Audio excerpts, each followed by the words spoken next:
애리조나 다이아몬드백스의 극적인 우승으로 기억되는 2001년은 볼티모어에서만 21년을 뛴 칼리 켄 주니어와 샌디에고에서만 20년을 뛴 토니 그윈이 사이좋게 은퇴 투어를 했던 해로 기억됩니다.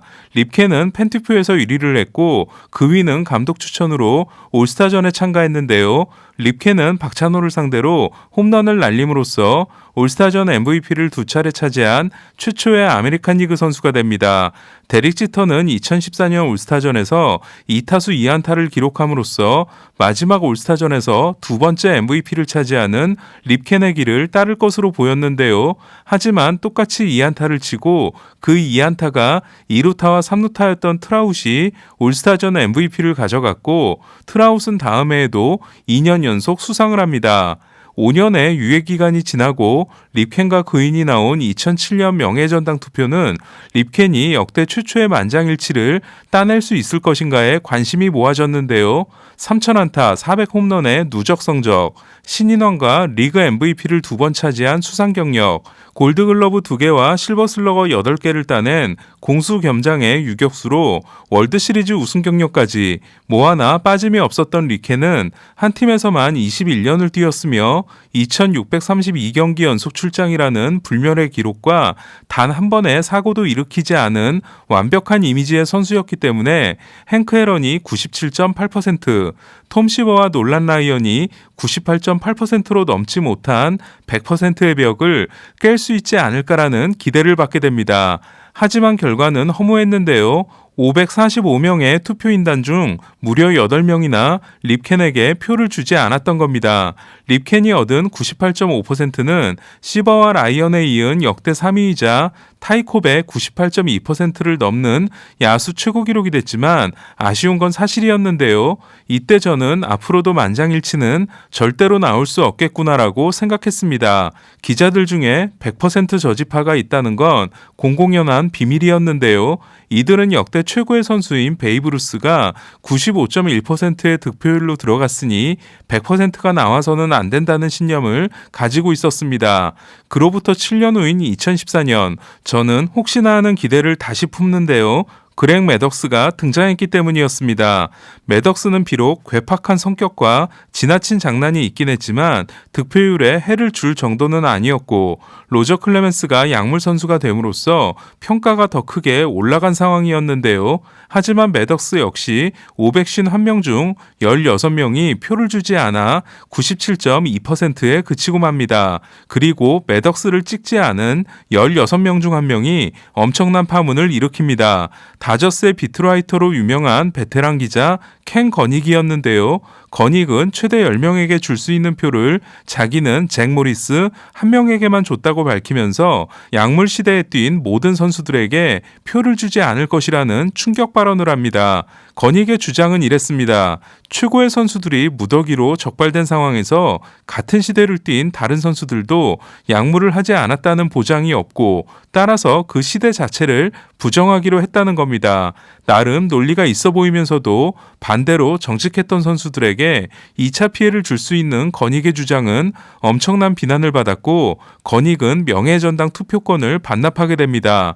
거닉 사태는 한 번 투표권을 얻게 되면 종신이나 다름없었던 투표인단에 대한 대대적인 정리로 이어지는데요. 이에 100% 저지파였던 노장 기자들이 대거 빠져나가면서 2014년 551명에 달했던 투표인단은 2016년 440명으로 크게 줄게 됩니다. 그리고 그 수혜를 받은 선수가 곧바로 등장합니다. 440명 중 437명에게서 표를 받은 켄 그리피 주니어였습니다. 그리피를 거부한 기자는 단 3명이었습니다. 물론 그리피는 청정 홈런왕의 상징이자 1990년대 최고의 인기 스타였는데요. 그러나 월드시리즈 우승 경력 없이 막판에는 급격한 하향세로 이미지를 구겼으며 레퍼런스 승리 기여도 83.8이 95.9인 립켄보다도 많이 낮은 그리피가 99.3%의 신기록을 세운 걸 보면서 저는 뭔가 크게 달라졌다는 생각을 하게 됩니다. 전에 명예전당 투표를 하는 기자들은 그 선수를 몇 번째 투표에서 보낼지를 정한 후 그때가 되기 전까지는 표를 주지 않음으로써 명예전당에 들어가는 선수들이라도 확실한 차별을 두겠다는 입장이었는데요. 하지만 이때부터 기자들은 명예의 전당에 올라야 하는 선수라고 생각하면 그냥 첫 해부터 표를 주는 달라진 모습을 보이게 됩니다. 그 결과 득표율 인플레가 일어납니다.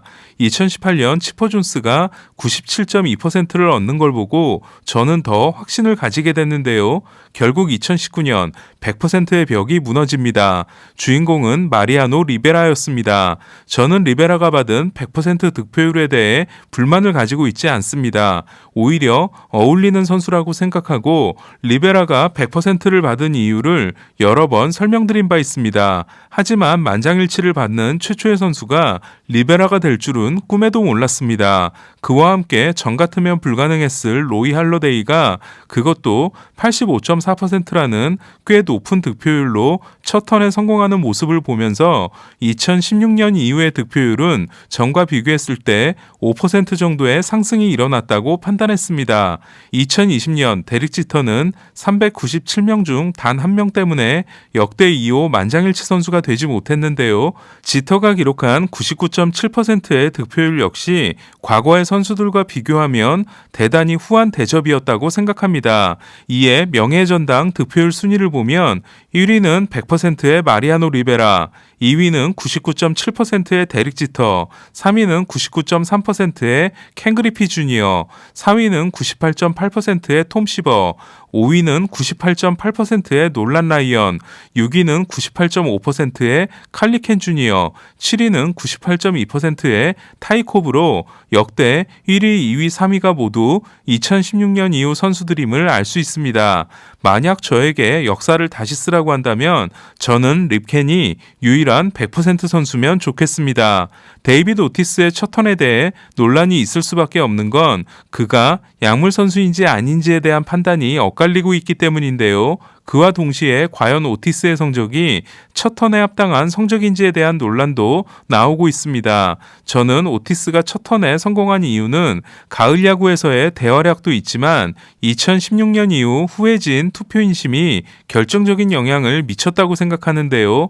만약 2015년 이전이었다면 오티스는 약물 의혹과 별개로 첫 턴이 불가능했을 거라고 생각합니다. 이에 앞으로 메이저리그 명예의 전당은 전 같으면 갈 수 없을 것 같은 선수들이 가거나 예상보다 훨씬 높은 득표율로 가는 일을 자주 목격하게 될지도 모르겠습니다.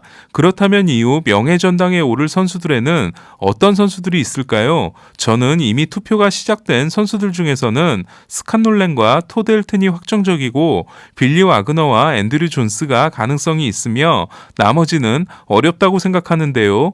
이에 앞으로 새로 들어오는 선수들 중에서 통산 승리 기여도가 55.3인 오티스와 같거나 높은 선수들을 알아보면 먼저 내년인 2023년은 70.1인 카를로스 벨트란이 유일합니다. 지금 분위기라면 첫 턴도 가능한 벨트란의 문제는 사인 훔치기 스캔들에 대한 판단을 기자들이 어떻게 하느냐가 될 겁니다. 2024년 멤버들은 훨씬 화려한데요. 93.5로 첫 턴이 가능한 에드리안 벨트레가 등장하고 64.5인 체이스 어틀리와 55.2인 조 마우어도 가능성이 있습니다. 마우어는 타격왕을 3번이나 했는데요. 마우어를 제외하면 타격왕을 차지한 아메리칸 리그 포수가 아무도 없다는 게 마우어의 엄청난 무기입니다. 2025년에도 2명의 선수가 이른바 오티스 데드라인을 넘어 있는데요. 62.5인 CC 사바시아와 60.0인 스즈키 이치로입니다. 그리고 이안 킨슬러, 더스틴 페드로야, 펠릭스 에르난데스 3명의 50대 선수들이 있습니다.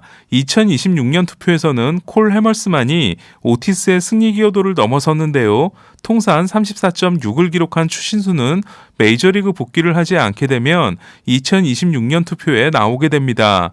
앞으로 4년 동안 추가될 선수들 중 가장 관심을 모으는 선수는 역시 이치로일 텐데요. 오티스가 첫 턴에 성공한 마당에 이치로의 첫 턴을 의심할 이유가 없어졌다고 보면 과연 어떤 득표율을 받게 될지가 궁금해집니다. 이치로는 물론 뛰어난 가을 활약도 없고 통산 조정 OPS가 107에 불과한 약점이 있는데요. 하지만 27세 시즌에 건너온 것 자체가 엄청난 스토리가 될 수 있고 데뷔 후 10년 연속 3할, 200안타, 올스타, 골드글러브라는 다시 나올 수 없는 기록을 가지고 있다는 점에서 상당히 높은 득표율이 예상됩니다. 그렇다면 혹시 만장일치도 가능할까요? 승리 기여도가 60.0인 이치로가 100%를 받는 건 그래도 무리라는 생각이 들지만 최근 투표 성향을 고려해 본다면 만에 하나 나오게 되더라도 놀라지 말아야 할 것 같습니다. 그리고 이제는 명예전당 선수들을 득표율이나 회차를 가지고 줄 세우는 일은 하지 말아야겠다는 생각이 듭니다. 또한 제가 탈락한 커트 실링을 명예전당 선수로 생각하고 있는 것처럼 자기만의 기준을 가지고 있으면 될 것 같습니다. 오늘 소식은 여기까지입니다. 베이스볼 큐브 최세결 김영준이었습니다.